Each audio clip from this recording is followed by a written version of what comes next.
जय हिंद दोस्तों। तो कैसे हैं आप लोग? आशा करता हूं कि अच्छे ही होंगे। तो आज हम लोग फिर से मौजूद हैं एक नई क्लास के साथ, जिसमें आज हम लोग अपने क्लास 10th के केमिस्ट्री के जो है पहला लेक्चर यानी फर्स्ट चैप्टर शुरू करने वाले हैं। क्या करने वाले हैं भाई साहब? तो फर्स्ट चैप्टर शुरू करने वाले हैं। इस फर्स्ट चैप्टर में अगर देखोगे तो सबसे पहले आपके चैप्टर का ही नाम है रासायनिक अभिक्रिया एवं समीकरण। रासायनिक अभिक्रिया एवं समीकरण में जाने से पहले हम लोग कुछ एक बातें समझेंगे, जिसमें पहला बात हमें समझना है परिवर्तन के बारे में। किसके बारे में? परिवर्तन के बारे में समझना है। अगर आप बोलोगे कि परिवर्तन के बारे में क्या समझना है, तो भाई साहब ध्यान रखिए कि मेरे पास कोई सामान है और उसमें हम कुछ ना कुछ परिवर्तन कर रहे हैं। ठीक है, जैसे अगर बात करोगे तो हम देखो इस बोर्ड को साफ़ करने के लिए मेरे पास ये पेज है। ठीक है, अगर हम इस पेज में आग लगाते हैं तो क्या यह मेरे पास पेज ही रहेगा या ख़त्म हो जाएगा? तो भाई साहब ये ख़त्म हो जाएगा। क्या होगा? ख़त्म हो जाएगा। उसी प्रकार से मान लेते हैं कि मेरे पास ग्लास में पानी है और उस पानी को ले जाकर हम फ्रिज में रख देते हैं, तो क्या वह थोड़ी देर बाद या कुछ समय पश्चात जब निकालेंगे तो क्या वह पानी ही रहेगा? नहीं रहेगा। नहीं। अगर मान लिया जाए मेरे पास लोहे का टुकड़ा है, ठीक है, और उसको हम जाके बारिश में छोड़ देते हैं। क्या करते हैं? बारिश में छोड़ देते हैं, तो क्या वह लोहे का टुकड़ा जैसा था वैसा रहेगा? नहीं रहेगा। ठीक है, क्या? तो उसमें भैया कुछ ना कुछ क्या होगा? परिवर्तन होगा। जैसे अगर हम उस कागज़ में आग लगाएं, कागज़ में आग लगाएं तो वो कागज़ जल जाएगा। क्या होगा? जल जाएगा, ख़त्म हो जाएगा, है ना। लेकिन वो जो ग्लास में लेकर पानी जो हम फ्रीज में रखने के लिए गए थे, उसमें देखोगे वो पानी जो है ना, पानी वो फ्रीज में रखने के बाद जो है ना वो बर्फ़ बन जाएगा। क्या बनेगा? बर्फ़ बन जाएगा। लेकिन फिर से उस बर्फ़ को फिर से हम आग पे रखते हैं और 2 मिनट के बाद फिर से हमें क्या मिल जाएगा? पानी मिल जाएगा। तो मेरा कहने का मतलब ये हुआ कि परिवर्तन जो होता है ना वो एक रूप से दूसरे रूपों में होगा। क्या होगा? एक रूप से दूसरे रूपों में होगा। और यह परिवर्तन जो है मुख्य रूप से 2 प्रकार से होते हैं। कितने प्रकार से होते हैं परिवर्तन? 2 प्रकार से होते हैं। जिसमें अगर बात करोगे तो पहले वाला पदार्थ दूसरा अवस्था में गया और दूसरा अवस्था से फिर पहले अवस्था में आ गया, तो वो होता है हमारे लिए भौतिक परिवर्तन। क्या होता है? भौतिक परिवर्तन। और अगर पहला वाला पदार्थ परिवर्तन होकर दूसरा में गया और दूसरा से फिर से पहला में नहीं आ सकता है, तो वो होता है हमारे लिए भौतिक परिवर्तन नहीं, बल्कि क्या होगा? रासायनिक परिवर्तन होगा। क्या होगा? रासायनिक परिवर्तन। गलती से निकल गया था, है ना। तो कहने का मतलब ये हुआ कि भैया कि परिवर्तन जो है 2 प्रकार का होगा। कितने प्रकार का होगा? 2 प्रकार का होगा। जिसमें पहला परिवर्तन ये होगा कि पहले वाले पदार्थ से दूसरा पदार्थ बनेगा, फिर से दूसरा से क्या बनेगा? वो पहला बन जाएगा। तो क्या कहलाएगा? भौतिक परिवर्तन। क्या कहलाएगा? भौतिक परिवर्तन। दूसरा एक होगा रासायनिक परिवर्तन, जिसमें पहला वाला पदार्थ से दूसरा वाला बनेगा, लेकिन दूसरा वाला से फिर से पहला वाला नहीं बनेगा। फॉर एग्जाम्पल बताते हैं आपको। मेरे पास पानी है। क्या है? पानी है। ये पानी को हमने क्या किया? उसको हम एक फ्रिज में डाल दे रहे हैं, तो कुछ समय पश्चात वो पानी क्या बन जाएगा भैया? बर्फ़ बन जाएगा। बर्फ़ बन जाएगा तो उस बर्फ़ को निकालिए और फिर से उसको आग पे रख दो। ठीक है, या उसमें थोड़ा सा ताप दे दो। तो जब ताप दोगे तो वो फिर से बर्फ़ पिघल कर क्या हो गया? पानी बन गया। तो भैया फ्रिज में क्या रखे थे? बोलो, क्या रखे थे? पानी। पानी रखे थे, बर्फ़ बना, निकाले, फिर से क्या बन गया? पानी बन गया। तो बर्फ़, पानी, बर्फ़, फिर पानी। तो देख लीजिए, पानी से बना बर्फ़ और बर्फ़ से बना पानी। तो ये कौन सा परिवर्तन होगा? कौन सा परिवर्तन होगा? भौतिक परिवर्तन। ठीक है, क्या होगा? भौतिक परिवर्तन। दूसरा लेते हैं कोई चीज़, जैसे अभी हमने पेज लिया, उस पेज में हम जो है आग लगा देते हैं। क्या करते हैं? आग लगा देते हैं। तो वो आग लगाने के बाद वो पेज पूरा क्या होगा? ख़त्म हो जाएगा। तो क्या उस राख को फिर से हम पेज बना सकते हैं? उस राख से आप फिर से पेज नहीं बना सकते हो। ठीक है, तो वो जो होगा वो क्या होगा? वो होगा रासायनिक परिवर्तन। क्या होगा? रासायनिक परिवर्तन होगा। तो क्वेश्चन आपसे पूछेगा, क्वेश्चन आपसे पूछ सकता है कि ये बताओ भाई कि भौतिक परिवर्तन क्या होता है। तो आपको साथ में जो है ना क्या करना है? परिभाषा को भी लिखते चलना है। तो हम लोग अपने कॉपी में हेडिंग लगाएंगे, कॉपी किताब लेकर साथ में बैठना है, तब जाके पढ़ने में क्या होगा? मज़ा आएगा। तो आपको अपने कॉपी में सबसे पहले हेडिंग लगाना है भौतिक परिवर्तन क्या होता है, इसके बारे में। भौतिक परिवर्तन अगर हम बात करें तो भौतिक परिवर्तन का परिभाषा में अगर बात करोगे तो हम लिख सकते हैं कि वैसा परिवर्तन जिसमें आकार और आकृति जिसका आकार और आकृति बदलता है, ठीक है, लिख देंगे साथ में, साथ में लिखते जाइए। वैसा परिवर्तन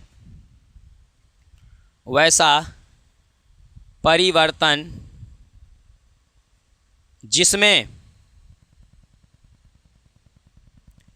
आकार और आकृति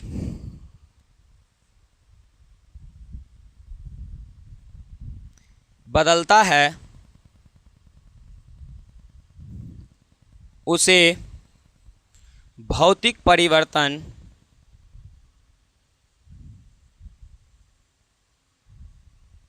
कहते हैं।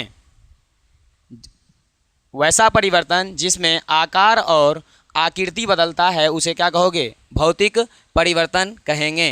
लिख देंगे कि इसके रासायनिक, इसमें पदार्थ के या इसके रासायनिक गुणों में, इसके रासायनिक गुणों में कोई परिवर्तन नहीं होता है। ठीक है, इसके रासायनिक गुणों में कोई परिवर्तन नहीं होता है। जैसे अगर आप बात करोगे तो परिभाषा के हिसाब से देखें तो कहता है वैसा परिवर्तन जिसमें आकार और आकृति बदलता है उसे भौतिक परिवर्तन कहते हैं और इसके रासायनिक गुणों में कोई परिवर्तन नहीं होता है। कोई परिवर्तन नहीं होता है मतलब अगर एग्जाम्पल की बात करोगे तो हम क्या कर रहे हैं, बर्फ़ को ले रहे हैं और इसको परिवर्तन कर दे रहे हैं जल में, यानी बर्फ़ से जल का बनना या जल से बर्फ़ का बनना कौन सा परिवर्तन को दर्शाएगा? भाई साहब बताइए, कौन सा परिवर्तन को दर्शाएगा? ये भौतिक परिवर्तन को दर्शाएगा। उसी तरह से बल्ब का जलना, क्या चीज़? बल्ब का जलना, यानी मेरे पास जो आपके सामने में जो ये लाइट दिख रहा है, ठीक है, जिसके कारण हम थोड़ा गोरा भी लग रहे हैं, ऐसे है काला, ठीक है, और लाइट के कारण थोड़ा सा कमाल लग रहा है ना। तो बर्फ़ का जो जलना है, यानी बर्फ़ जब हम बर्फ़ बोलते हैं, बल्ब जो जल रहा है ना, बल्ब जो जल रहा है वो बल्ब जलेगा, पहले जल रहा है और उसके बाद बंद करिएगा तो फिर क्या हो जाएगा? खत्म हो जाएगा, फिर से जलेगा तो फिर से जल जाएगा। तो बल्ब का जलना भी जो है ना, कौन सा परिवर्तन होता है? तो भाई साहब भौतिक परिवर्तन होता है। इसके अलावे आपको ये भी मिल सकता है कि जैसे मान लिया जाए मोम का पिघलना, क्या हो सकता है? मोम का पिघलना, मोम का पिघलना। क्वेश्चन पूछेगा मोम का पिघलना कौन सा परिवर्तन है? मोम का पिघलना कौन सा परिवर्तन है? तो याद रखिएगा कि भाई साहब मोम का पिघलना जो है ये हमारा भौतिक परिवर्तन है, क्योंकि मोम पिघलकर जो बचा हुआ मोम है फिर से मोम के रूप में, यानी मोमबत्ती के रूप में हम लोग इस्तेमाल कर लेते हैं। देखो, मोम और मोमबत्ती दोनों अलग अलग चीज़ें हैं। अगर आपको मोम का पिघलना बोला है तो वो होगा भौतिक परिवर्तन, और अगर मोमबत्ती का जलना बोला है तब वहाँ पर रासायनिक परिवर्तन होगा, जिसका चर्चा हम लोग करने वाले हैं। तो समझिए, हमने समझा भौतिक परिवर्तन के बारे में कि वैसा परिवर्तन जिसका आकार आकृति बदलता है उसे भौतिक परिवर्तन कहते हैं और इसके रासायनिक गुणों में कोई परिवर्तन नहीं होता है। फॉर एग्जांपल, बर्फ़ से हमने जल बनाया, जल से हम फिर बर्फ़ बना सकते हैं। बल्ब को हम जला रहे हैं, जलाकर फिर बुझा सकते हैं, फिर से उसको जला सकते हैं। मोम को हम पिघला रहे हैं, फिर से उसको जमा सकते हैं। यानी इसके सिर्फ आकार और आकृति में क्या होगा? परिवर्तन होगा। तो कहलाएगा हमारे लिए क्या चीज़? भौतिक परिवर्तन। क्या कहलाएगा? भौतिक परिवर्तन। अब आपको ये भी पूछ सकता है कि भौतिक परिवर्तन के गुण को बताइए। क्या बताइए? भौतिक परिवर्तन के गुण को। आप लिख सकते हो कि इसके गुण, इसके गुण में अगर बात करोगे तो पहला लिखिएगा यह अस्थायी होता है। क्या लिखोगे? यह अस्थायी होता है। मतलब इसको बर्फ़ से जल भी बनाया जा सकता है, जल से बर्फ़ भी बनाया जा सकता है। तो यह अस्थायी नहीं होता है, बल्कि क्या होता है भाई साहब? अस्थायी होता है। क्या होगा? अस्थायी होगा। दूसरा अगर बताओगे तो दूसरा बताना कि यह उत्कर्मणीय होता है। उत्कर्मणीय, यह उत्कर्मणीय होता है। उत्कर्मणीय का मतलब क्या होता है? कि इसके रूप को अदला बदला किया जा सकता है। इसके रूप को अदला बदला किया जा सकता है। इसके बाद भी हो सकता है कि यह दोनों दिशा में होता है। क्या हो सकता है? तीसरा कि यह दोनों दिशा में होता है, जिसके लिए इसे द्विदिशीय परिवर्तन भी कहते हैं। क्या कहते हैं? द्विदिशीय परिवर्तन भी कहते हैं। और हो सकता है कि इसके रासायनिक गुणों में कोई परिवर्तन नहीं होता है। इसके अलावे आप बोल सकते हो कि इसमें पदार्थ जो है ना मूल अवस्था में क्या हो सकते हैं? प्राप्त हो सकते हैं। तो इसमें पदार्थ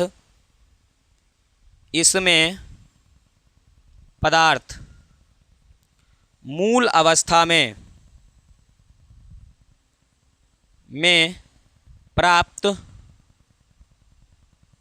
हो सकते हैं। यानी कोई भी पदार्थ है वह पहले अवस्था से दूसरा अवस्था में परिवर्तन करेगा, लेकिन फिर परिवर्तन करने के बाद वो फिर से किस अवस्था में आएगा? तो भाई साहब वो फिर से पहले अवस्था में आ जाएगा। तो ये रहा हमारा भौतिक परिवर्तन, जिसका हमने एग्जाम्पल दिया आपको, और इसके कुछ गुणों को हमने क्या किया? बताया। तो आपको क्या करना है? तो भाई साहब इसको लिख लेना है, या तो स्क्रीनशॉट ले लीजिए, नहीं तो इसको क्या करिए? लिख लीजिए, क्योंकि हमें अब आगे बढ़ना है। ठीक है, तो इसके लिए हमें क्या करना पड़ेगा? तो भाई साहब बोर्ड को साफ़ करना पड़ेगा, और साफ़ करेंगे तो ये क्या होगा? मिट जाएगा। तो फिर आप लिखोगे कैसे? तो इसके लिए स्क्रीनशॉट ले लो, या तो इसको क्या कर दो, वीडियो पॉज करके लिख लीजिए। ठीक है, चलिए आगे बढ़ते हैं। आगे हमें समझना है रासायनिक परिवर्तन के बारे में। किसके बारे में? रासायनिक परिवर्तन के बारे में। अगर हम बात करें रासायनिक परिवर्तन का, तो सबसे पहले हमें परिभाषा जानना जरूरी होता है, जो कि हमारा दूसरा होगा रासायनिक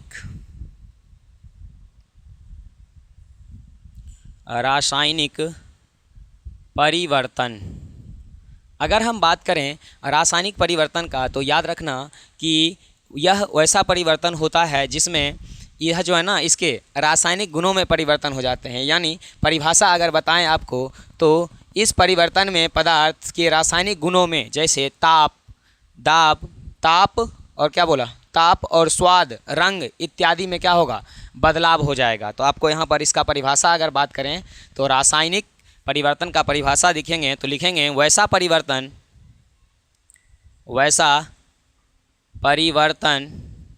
जिसमें पदार्थ के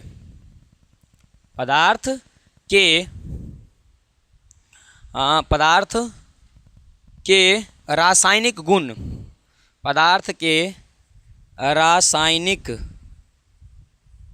गुण रंग, आकार,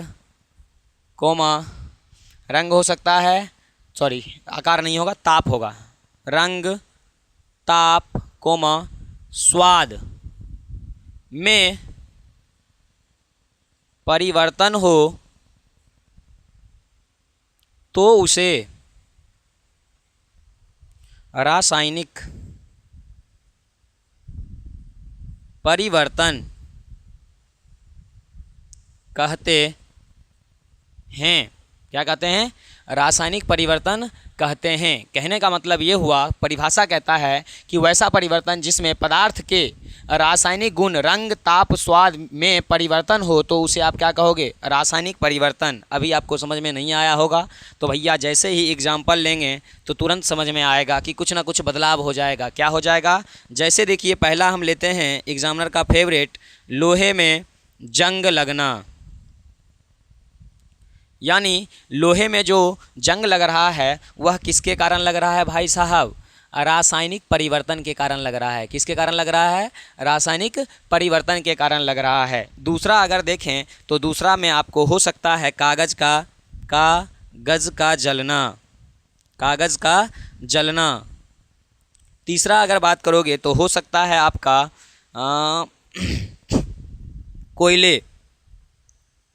कोयले का जलना। क्या हो सकता है? कोयले का जलना। इसके अलावे बहुत सारे ऐसे एग्जाम्पल्स हैं जो इसके उदाहरण हो सकते हैं, जैसे अंगूर का गलना। क्या हो सकता है? अंगूर का गलना। तो ये सब देखिए, जब ये सब परिवर्तन होगा ना, तो यह पहले अवस्था से दूसरा अवस्था में बदल तो जाएगा, पहले अवस्था से दूसरा अवस्था में बदल तो जाएगा, लेकिन फिर से वो पहली अवस्था में नहीं आएगा। जैसे अगर आप देखो, लोहे में अगर जंग लग गया है तो वो लोहा खत्म हो चुका है।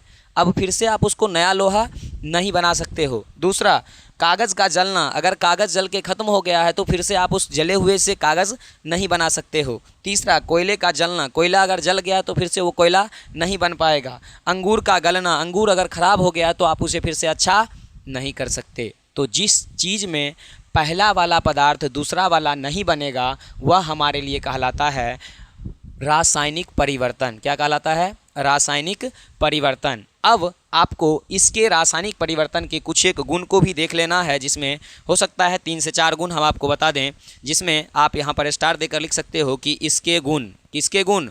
तो भैया रासायनिक परिवर्तन के गुण। सबसे पहला गुण अगर आप देखोगे तो आप इसमें लिखना कि यह अस्थायी परिवर्तन होता है। क्या होता है? यह अस्थायी होता है। अस्थायी परिवर्तन होता है, मतलब इसमें एक बार चेंज हो गया तो फिर से दोबारा वह चीज़ नहीं बनाएगा। दूसरा, वह होता था उत्क्रमणीय, ये होगा क्या चीज़? अनुत्क्रमणीय। यह अनुत्क्रमणीय होता है। यह क्या होता है? अनुत्क्रमणीय होता है। इसके अलावे आप बोल सकते हो कि यह जो है इसमें नए पदार्थ का निर्माण होता है। इसमें क्या होगा? तीसरा, कि इसमें नए पदार्थ का निर्माण होता है। क्वेश्चन पूछ सकता है आपको कि ये बताइए कि किसमें नए पदार्थ का निर्माण होता है, तो क्या बताइएगा? रासायनिक परिवर्तन में। जैसे यहाँ पर कागज़ अगर जल गया है तो वो जला हुआ चीज़ क्या है? मेरे लिए नया है। मान लिया जाए कि कोयला जल गया है तो जो राख बचा है क्या है? मेरे लिए नया है। तो वही बोलता है यह क्या होता है इसमें? तो इसमें नए पदार्थ का क्या होगा? निर्माण होगा। इसके अलावे अगर बात करोगे तो इसमें जितने भी पदार्थ होते हैं वह अपने मूल अवस्था में नहीं आ सकते। तो इसमें बनने वाले पदार्थ, इसमें बनने वाले पदार्थ मूल अवस्था में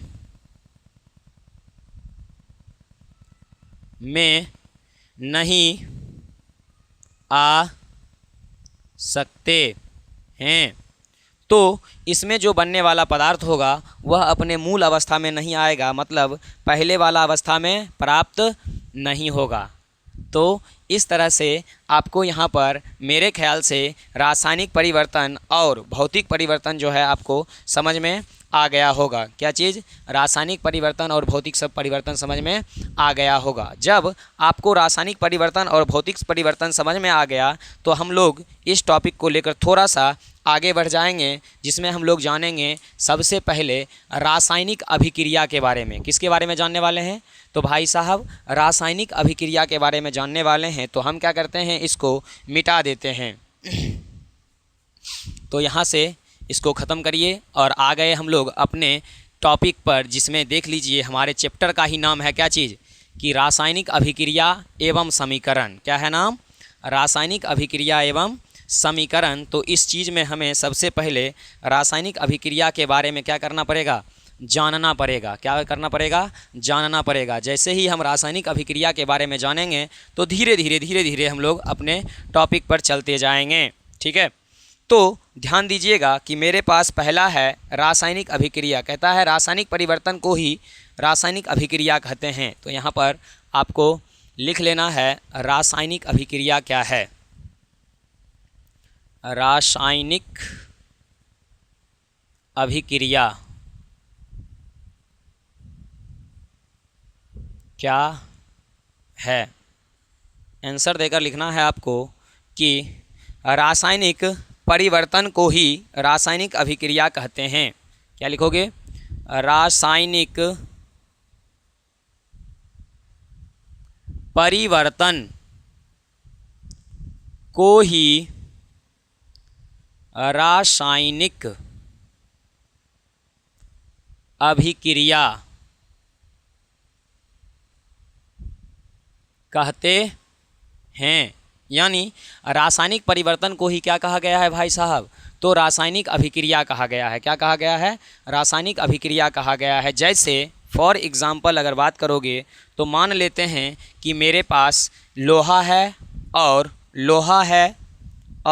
जल है और यह खुली वायु में क्या किया गया है, रखा गया है, यानी ऑक्सीजन के संपर्क में है, तो ये आगे जाकर Fe3O4 इंटू में 2H2O ना, नहीं 3H2O का निर्माण करता है। यानी यहाँ से अगर देखोगे तो लोहा को अगर पानी के संपर्क में रखा जाए और वह ऑक्सीजन के संपर्क में रहेगा तो आगे जाकर जो है यह एक जंग लगा हुआ लोहा का निर्माण करेगा। तो कहने का मतलब ये हुआ भाई साहब कि जो रासायनिक परिवर्तन होते हैं ना, उसी को क्या कहते हैं हम लोग, रासायनिक अभिक्रिया कहते हैं। जैसे दूसरा अगर देखा जाए तो मान लेते हैं कि भोजन का पचना, भोजन का पचना, क्वेश्चन पूछेगा कि भोजन का पचना कौन सा परिवर्तन होता है, तो याद रखिएगा यह एक प्रकार का रासायनिक परिवर्तन होता है। क्या होता है, रासायनिक परिवर्तन होता है या रासायनिक अभिक्रिया होता है। दूसरा हो सकता है दूध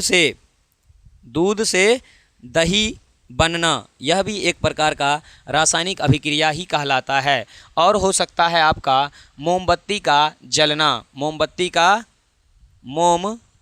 का जलना कौन सा परिवर्तन होगा, तो याद रखोगे कि यह जो है भौतिक परिवर्तन होगा कि रासायनिक परिवर्तन होगा, रासायनिक अभिक्रिया होगा कि रासायनिक परिवर्तन, तो ये दोनों हो सकता है। तो जितने भी आपने देखे, क्या देखे, तो रासायनिक अभिक्रिया जो है वह सेम टू सेम है किसके जैसे, रासायनिक परिवर्तन के जैसे। यानी यहाँ पर परिभाषा में भी बताया कि रासायनिक परिवर्तन को ही क्या कहते हैं हम लोग, रासायनिक अभिक्रिया कहते हैं। जिसमें हमने लोहे को देखा, पानी की अवस्था में ऑक्सीजन के संपर्क में आने से यह जो है Fe3O4 इंटू 3H2O का क्या करता है, निर्माण करता है, जो कि हमारे लिए किसका काम करेगा, रासायनिक अभिक्रिया का काम करेगा। किसका काम करेगा, रासायनिक अभिक्रिया का काम करेगा। तो आई होप आपने इतना दूर तक समझ में आपको आया होगा। तो अगर इतना समझ में आया तो हम लोग इसको साफ करके अब आगे बढ़ने वाले हैं, जिसमें अगर बात करोगे तो हम लोग रासायनिक अभिक्रिया के परिवर्तन के बारे में जानेंगे। किसके बारे में जानेंगे, पहचान के बारे में जानेंगे। किसके बारे में जानेंगे, रासायनिक अभिक्रिया की पहचान के बारे में हम लोग जानने वाले हैं। तो इसको हम मिटाते हैं और लिखते हैं रासायनिक अभिक्रिया की पहचान, यानी रासायनिक अभिक्रिया कैसे होगा, क्या होगा, जो हम लोग पहचान लेंगे कि ये रासायनिक अभिक्रिया ही है। ठीक है, तो लिख दीजिए स्टार देकर, रासायनिक अभिक्रिया की पहचान। रासायनिक अभिक्रिया की अगर पहचान की बात करोगे तो लिख दोगे रासायनिक अभिक्रिया की पहचान निम्न हैं। क्या है, निम्न हैं। जिसमें अगर बात करिएगा तो रासायनिक अभिक्रिया की पहचान निम्न में है, जिसमें आपको पहले समझना है कि इसके रंग में परिवर्तन होगा। क्या होगा, इसके रंग में परिवर्तन होगा। तो पहला पॉइंट देकर लिखना है आपको कि इसके रंग में परिवर्तन होगा, पहला हो गया। दूसरा अगर बात करोगे तो दूसरा कहता है कि इसके अवस्था में परिवर्तन होंगे। क्या होंगे, इसके अवस्था में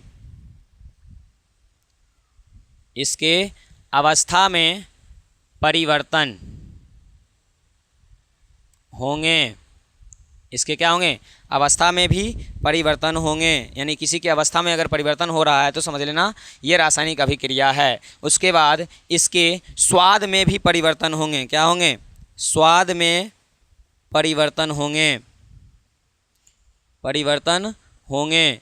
इसके अलावे अगर बात करोगे तो आपको और मिल सकता है कि गैस का निष्कर्षण होगा या अवक्षेप बनेगा। क्या हो सकता है कि भैया गैस का निष्कासन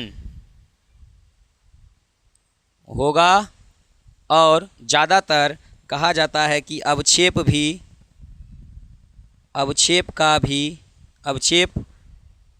का बनना। यानी जो भी हमारे पास रासायनिक अभिक्रिया की जो पहचान कराएगा उसमें कुछ बातें हैं, जिसमें हमने आपको 5 बात बताया। और ऐसा नहीं है कि सिर्फ 5 ही बात हैं, और बहुत सारी बातें क्या हैं, लेकिन आपको समझना है इतना कि पहले इसके रंग में क्या होगा भैया, कुछ ना कुछ परिवर्तन होगा। जितने भी रासायनिक अभिक्रिया होंगे उसकी पहचान अगर करना है, अगर उसका कलर चेंज हो रहा है तो क्या होगा, वो रासायनिक परिवर्तन को दर्शाएगा या रासायनिक अभिक्रिया को दर्शाएगा। दूसरा, इसके अवस्था में परिवर्तन होंगे, मतलब पहले जो था वो अब नहीं रहेगा और दूसरा से फिर पहला नहीं बनेगा। तीसरा है, इसके स्वाद में भी क्या होता है, परिवर्तन होता है। क्वेश्चन पूछेगा कि किसके स्वाद में परिवर्तन होता है, रासायनिक अभिक्रिया के या रासायनिक परिवर्तन के। अगला, गैस का निष्कासन, यानी जब यह अभिक्रिया होगा तो कुछ ना कुछ गैस क्या होंगे, उत्सर्जित होंगे, निकलेंगे। क्या होंगे, उत्सर्जित होंगे या निकलेंगे। उसी तरह से है तीसरा या पांचवा, अवक्षेप का बनना, मतलब जब अभिक्रिया हो जाएगा तो कुछ ना कुछ अवशिष्ट पदार्थ के रूप में कुछ ना कुछ का क्या होगा, निर्माण होगा या कुछ ना कुछ बनेगा। तो ये जो आपको हमने जो पॉइंट बताया ये सारे आपको क्या करने हैं, याद रखने हैं। और उसके बाद हम लोग अगले क्लास में पढ़ने वाले हैं रासायनिक अभिक्रिया के प्रकार। क्या पढ़ने वाले हैं, रासायनिक अभिक्रिया के प्रकार। यहाँ से आपका मेन टॉपिक क्या होता है भाई साहब, शुरू हो जाता है, रासायनिक अभिक्रिया, जिसमें हम लोग